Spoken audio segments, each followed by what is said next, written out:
Well, a very good morning and thank you very much for joining us on GBS Morning Extra. Today is Monday and we are glad that you are here with us.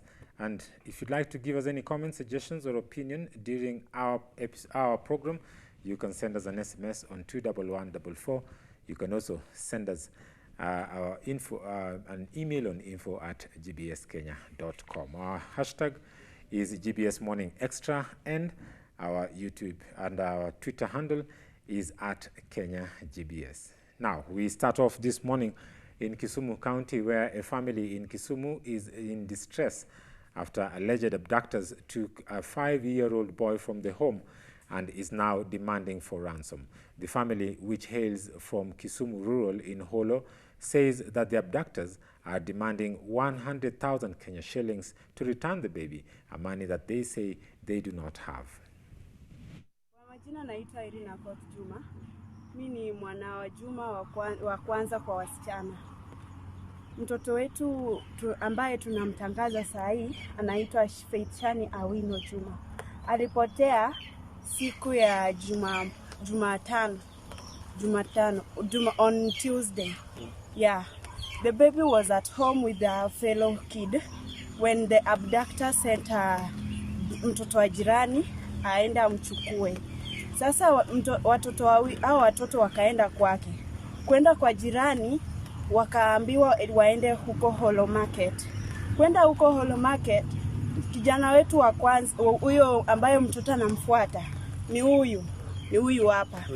Walienda huko Holo Market, huyu akaachwa kwa kinyozi na yule huyu mwingine. Okay. Wote wawili wakaachwa kwa kinyozi. Huyu akinyolewa. Huyo mtu akaomba mtu wa kinyozi amsaidie shilingi 400. Kwanza aliomba change 1000. Akaambiwa hakuna change. Akaomba saidiwe shilingi 400 aende anunulie mtoto mdogo ambaye tunamtangaza saa hii. Aende amnunulie dawa. Venye alipewa pesa akaondoka. Hadi wa leo hajaonekana na mtoto. Anatupigia simu akitutisha anataka kuumua mtoto. Sasa tunaomba tu serikali. Tumeripoti kesi huko Maseno. Kesi iko kwa Maseno, lakini wanafanya uchunguzi. Hatuwezi sema eti hawafanyi, lakini hao pia wanatusaidia. We are just asking the Kenya government with anybody else. The people are requesting for 100,000 Kenyan money. We cannot afford it. This is our home. I'm the second born in a family of 5. He started calling on Thursday. That's at around 11 a.m. when we were at Maseno. We gave out the number to the CIO, who is looking after the baby now. So from there, he was sending the messages till 9, not 9, at around 3:30 p.m. So he left sending the messages by saying, if you're not willing to pick your baby by sending us the money, we are going to kill your baby. It is really painful. Now, quite an unfortunate situation there. We come back now to Kajiado County, where the Deputy President, William Ruto, while addressing youth in Kajiado County, promised that the government will give 30,000 Kenya shillings to everyone who graduates or qualifies through technical colleges that have been set up by the government to help them set up their own small businesses in the diverse skills that they have acquired. Ruto said that this is the only way that the vision of the Big Four agenda can be realized.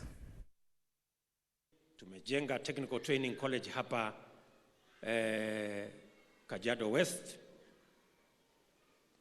Bwana Manje vile iko katika taratibu hiyo.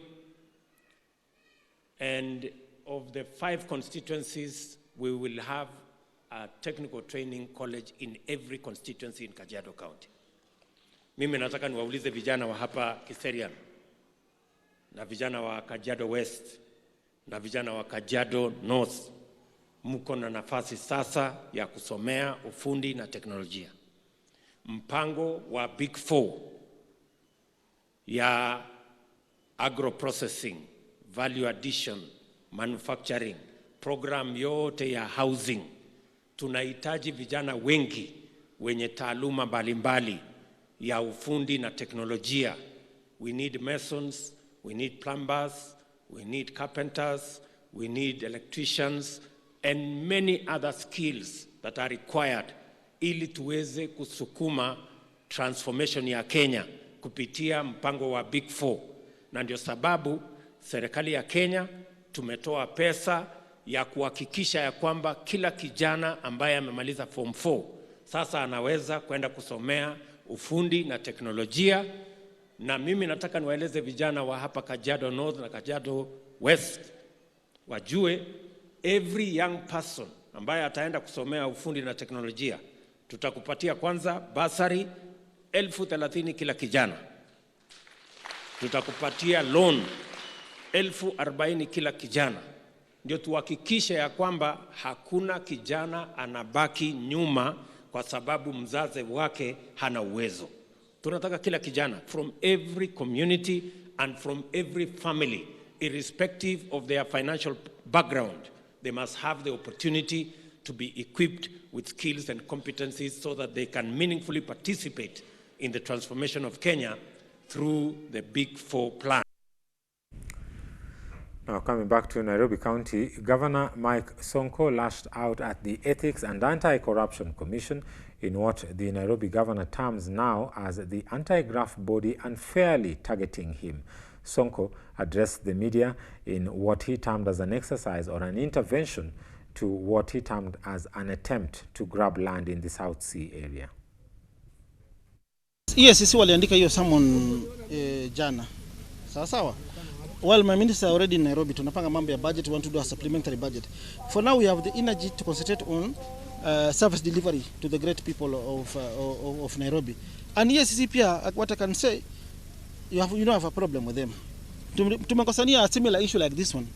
A public property, a public utility, an ECD center, a playground belonging to the people of South Sea. I'm sure the people of South Sea are watching. There is no way the ESCC can enter consent in court, in a court of law, to allow a land grabber do a mole on a private, on a public property. That is illegal and we will not allow it to happen. So, shida tunakusania na wao. And I want to tell them, kwanza wakuwe na heshima, because I saw last time niliwaheshimu nikaenda kwa summons yao. Wakaniharas, wakanisearch, wakanitoa viatu, wakanipiga search nikakubali. But juzi hata waliona sasa heshima, tukiongeza heshima zaidi hatutaenda vizuri. My problem was director of investigation, who is a partner to the person who is grabbing the mole in South Sea. Tumeonyesha evidence that we have genuine complaints against the EACC. We are ready to be investigated. We are not above the law. We are supporting the war against corruption. We are supporting Kenyans in this war. We are supporting the President of the Republic of Kenya in this war. Because corruption, it is more serious than cancer and HIV. We must fight it. But we should fight genuine corruption cases, not witch hunt, not intimidation. There is no way one governor can be summoned over 5 times in a span of 1.5 months. Another summon yesterday for my ministers. So my ministers are not going to honor that summons. They have to write to us again. And already we're in court, blocking them from doing witch hunt. Because this is witch hunt. Hiyo hatuwezi kubali hiyo ujinga. And I want to tell them next time when I come to the EACC, niliona juzi nimeingia hapo wananipiga search machine, wanaweka machine, wanafungua zip sehemu nyeti hata kama nimeweka kamera. Hata huyo Twalib anahitaji kupigwa makofi 7 kwa hiyo kipara yake. Ajue hii ni vita dhidi ya ufisadi. Yes. Well, quite controversial there from the Nairobi Governor Mike Sonko. Let's see what transpires from that. He now says that his county will not respond to claims or to requests by the EACC and that they have to write again in regard to similar issues. Well, we move on now back to Kajiado County, where residents of the Muricho in Rongai, Kajiado County, held a protest in what they termed as the bad state of roads, accusing both the national and the county governments of neglecting their responsibility in regard to developing roads and infrastructure in the area. Na shida hapa kubwa sana ni barabara. Hao watu hii ndio njia ambayo wanatumia kubeba mazao yao. Watoto wakienda shule wanatumia hii njia. Mizao zote zikipatikana kubeba sokoni ni hii barabara. Wanafunzi kwenda shule ni hii barabara. Na hata ng'ombe mingi imekufa upande huu. So tungeomba sana serikali isaidie wakaaji wa hapa. Waweze kupata barabara, waweze kupata stima, kwa sababu ukienda kwa serikali ya national government wengine wanasema hii ni ya national, wengine wanasema hii ni ya county. Sisi hatutaki kujua. Sisi tunataka tu kuona barabara imeundwa, iwe ni county ama national, bora watu wapate nini? Barabara. Hiyo ndio shida yetu, ni barabara. Hatutaki kujua kama ni county, national. Wakishapata barabara, stima, maji, huku hakuna serikali. Hakuna kila kitu bado. Na hiyo ndio shida kubwa ya wakaaji wa hapa. Hawajaona umuhimu ya serikali. Na hao ni wale walipigia Jubilee kura. Wanashindwa mbona waliamka kupiga kura. Hata wengi wao wameamua wapige kura tena. Kama hawawezi kusaidiwa na kufanyiwa kazi zao, heri kutopiga kura. Ni kama tumesaulika. Kwa sababu hata hakuna mahali ukiangalia barabara imepasuka, maji inapeleka na maji inatoka hata upande hii. Inatoka pande hii unapitia. Matweko ni kubwa.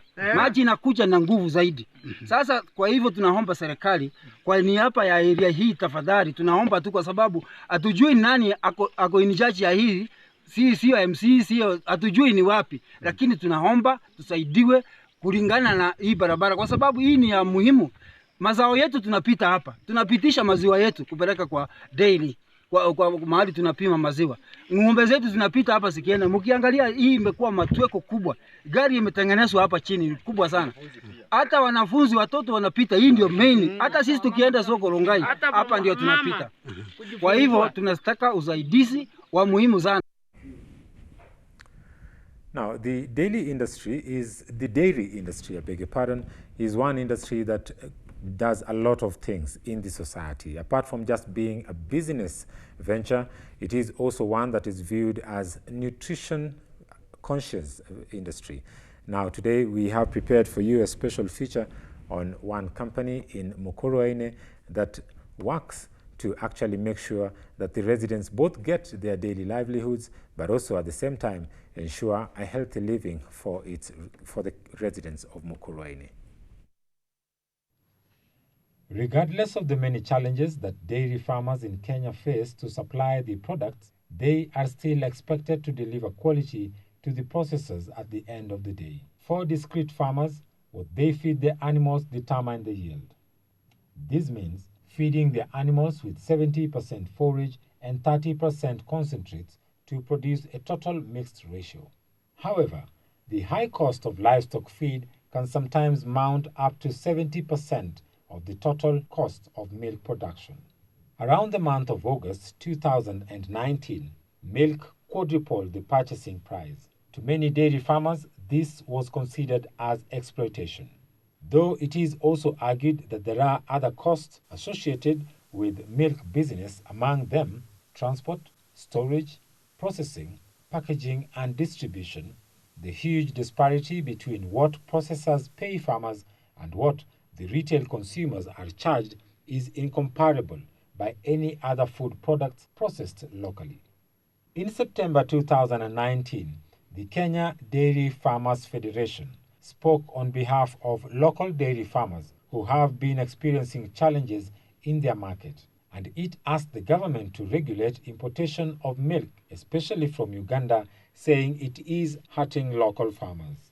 In the same month of September, Agriculture Cabinet Secretary Mwangi Kiunjuri encouraged dairy farmers in the country to adopt modern milk production technology to increase production and receive value for their money through value addition and quick payment for their produce.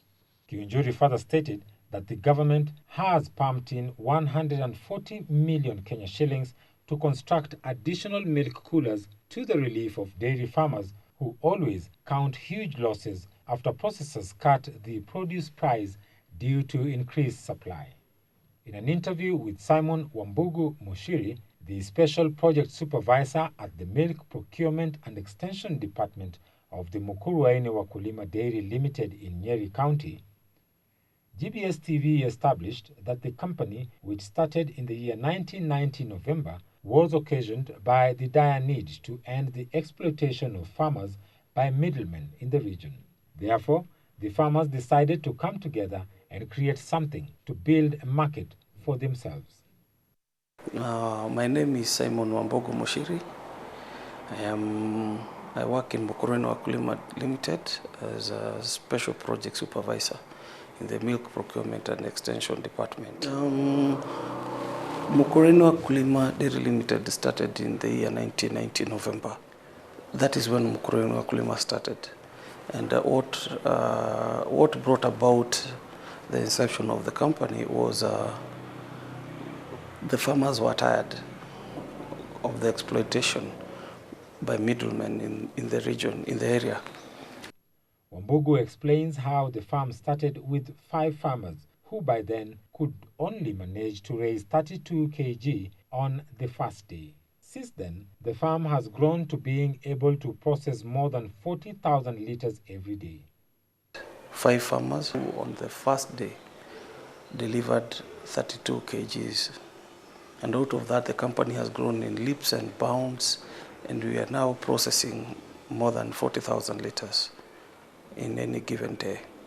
Wambugu added that the company now aims to market all the milk that it produces in the process of extending their market in the near future from the local to the international market. The aim is to make sure that we market all the milk that is produced by the farmers. We plan to extend our market in the near future from the traditional market that we have, that is Kenya, to other areas or other countries. Wambugu told GBS that milk has been one of the main sources of income for the area residents, a trade embraced by all ages in the area. This, he says, has seen crime rates in the area reduce exponentially because since they started the farm, the area has witnessed increased job opportunities that the company is offering. We can say that the company almost like runs the local economy here. So milk has remained to be one of the main economic mainstay of here. Since we started the processing wing of processing our own milk, we have seen a tremendous growth. We have also seen the rate of crime going down through direct or indirect means. People have been employed. We also wanted to know some of the challenges that the dairy farm is facing. It was reported, and actually it is still there. The prices have really gone down. So those are some of the challenges. The cost of farm inputs is high, and the cost of milk per liter is going down. So one, we can say there's the issue of farm inputs, expensive in comparison with what the farmers are getting paid. But we have really tried to mitigate the market forces, and we make sure that we give our farmers very competitive prices. Wambugu also explained why their company is different from other companies and why they are still outstanding. We can say without any fear of contradiction that the quality of our milk is the best. We ensure that all the milk that we collect from our farmers is safe for consumption. We make sure that we only get only the best quality milk comes in. So we strive in making sure that every passing day that we make our products better. We continuously plan on improving our products. Our vision is to be the leading company, the biggest leading dairy company, not only in Kenya, but East and Central Africa. It is achievable. We have what it takes. And I don't see anything coming in between us with our vision. And we can assure our customers that at any given time, the products that they'll be purchasing from us will always be premium products. They'll always have value for their money. And they'll come all to Mukureni Wakulima Limited. That is the home of high quality products where there is value for your money. The Mukureni Wakulima Dairy Farm is aiming to being the leading milk company globally and is assuring their customers that their products will always remain to be high quality. Well, quite interesting there. We now move on and cross borders over to South Sudan, where efforts to have women included in leadership roles in South Sudan have yielded fruits with the appointment of 2 women, one to head the Regional Ministry of Education and the other to take a seat at the traditional court.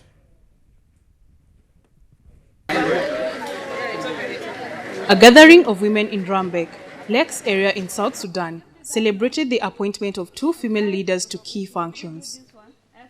They are thankful to the male-dominated local leadership of the area for making it possible by placing a dove, which is a universal symbol of peace, on the shoulder of the deputy governor in appreciation of the new appointments.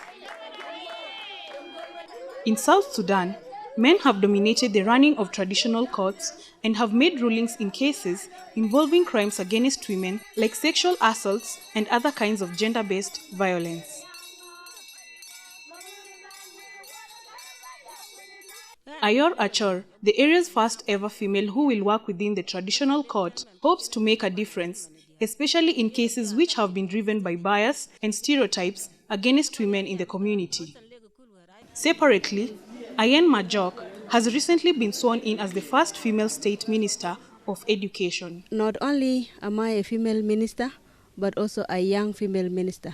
So my position means that I represent both the youth and the women. So it means a lot to the women of Western Lake State and the girls, especially the young girls. It will encourage them to go to schools and study hard. So it is more like a role model. A large percentage of women in South Sudan have traditionally been marginalized, with very few going to school, disadvantaging their prospects for being qualified to take on key appointments. At a side event organized as part of a workshop by the Gender Affairs section of the UNIMIS in South Sudan, the 2 women, together with others in the community, celebrated their newfound responsibilities. The country's year-old revitalized peace agreement, penned in Ethiopia in September 2018, allows for a 35% representation of women at various levels, and the appointment of these female leaders in key positions is an indication that women's participation is being recognized. I think this particular workshop was looking at how women pre-position themselves for the 35% in the revitalized peace agreement. But the discussion is also that beyond the revitalized agreement, beyond the 36 months, what more are the women supposed to do? Because women needs do not stop within the 36 months. So the view is that how are the women, how is the state and everybody involved going to to help the women to really empower themselves, because the empowerment is the issue, is what is the education, what is the economic activities, and what are their, how are they positioned in a way that they can support each other to go to heights. Wawira Doreen, GBS Morning Extra.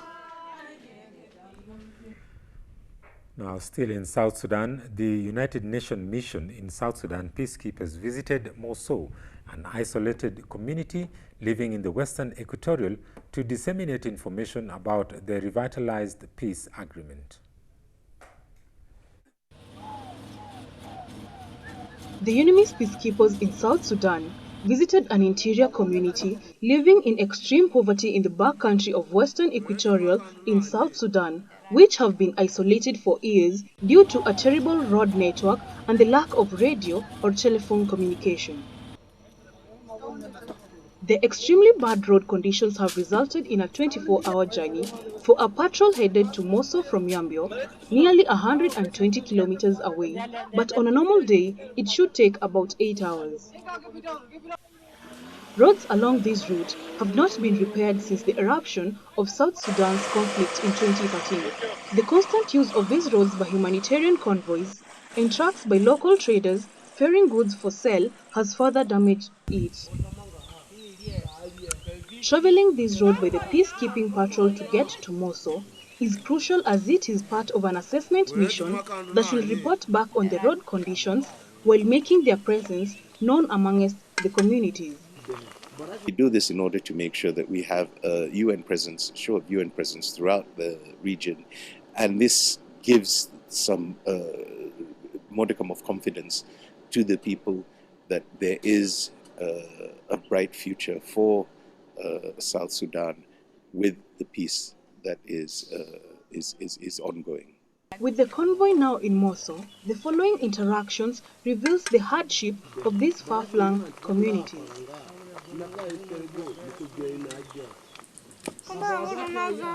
Teresa Andrea, a mother of 4 who is home cooking an evening meal, explains her hardships. Teresa hopes that there will be some relief from all the hardships that she and her family are experiencing. The assessment missions, such as this, will hopefully help communities in remote locations to benefit from information and possible road repairs. The people here understand that the peace is theirs. It isn't about a process that's in Juba. It is about a process that is here in the state itself, in the villages, in the Payams, and that way you actually entrench it in the people's hearts and minds. And that is one of the key things, the elements that will help in ensuring that South Sudan has a durable and, most of all, an inclusive peace.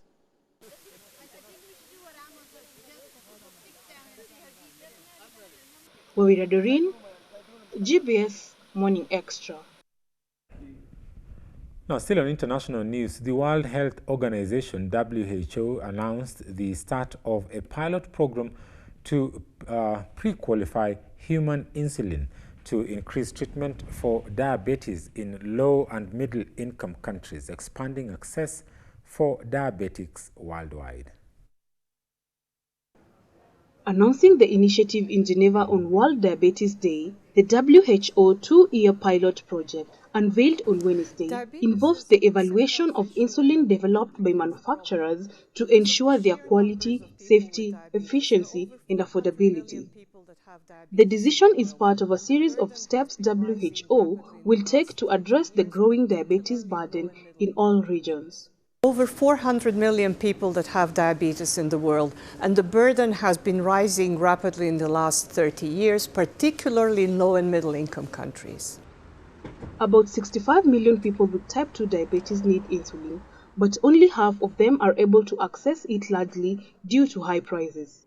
All people with type 1 diabetes need insulin to survive. The problem with access to insulin, there are several problems. It is a complex protein molecule. It needs to be manufactured. It needs to be transported. It needs to be stored. And there is a price attached to it that is currently unaffordable to many people who need it. From Dr. Roglic, people who have type 1 diabetes need insulin for survival. Without its daily injection, they will die.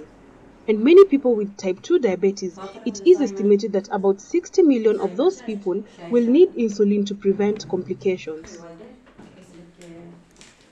Pre-qualifying insulin is very important because we need additional supplies of quality assured insulin that can be accessed by people who can't afford it at the moment. WHO pre-qualification of insulin is expected to boost access to increasing the flow of quality assured products on the international market, providing countries with greater choice and patients with lower prices.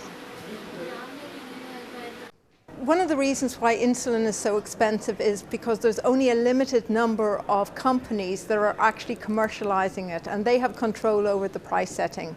If we bring new entrants into the market, we hope to expand the competition, and this will have an impact on prices and will mean that more patients, particularly in low and middle income countries, have access to the insulin that they need to survive. More than 420 million people live with diabetes. Diabetes is the 7th leading cause of death and a major cause of costly and unbearable complications such as heart attack, stroke, kidney failure, blindness, and lower limb amputations. Plans are underway to update diabetes treatment guidelines, devise price reduction strategies, improve delivery systems to promote healthier diets and physical activity to lower people's risk of developing type 2 diabetes. Wawira Doreen, GBS Morning Extra.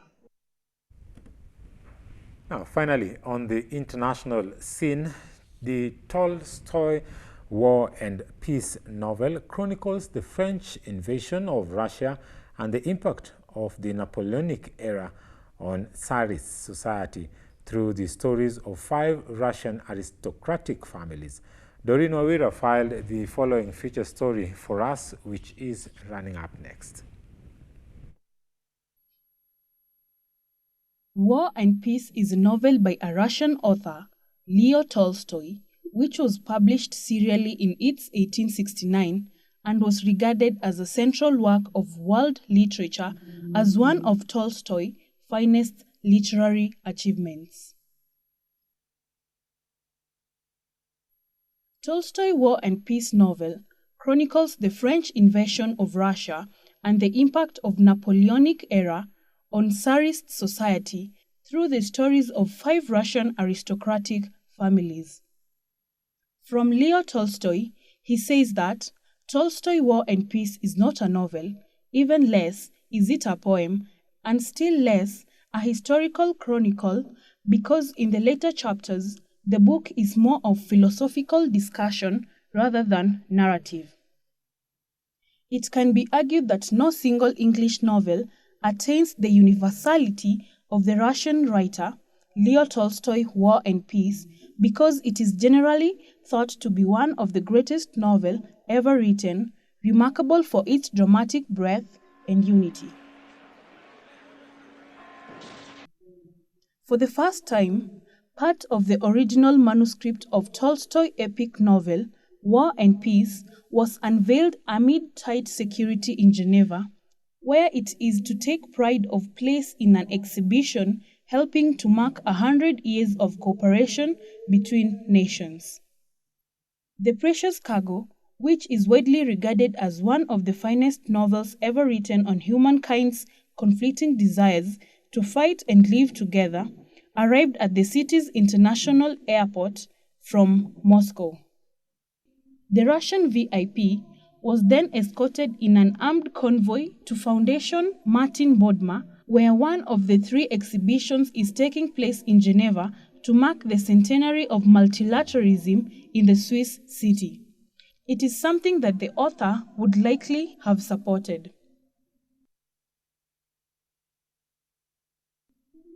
Taking pride of place in the War and Peace exhibition, the Tolstoy passage covers the period just before the Battle of Borodino in September 1812 between Napoleon's troops and their Russian counterparts, believed to number around 250,000 in all.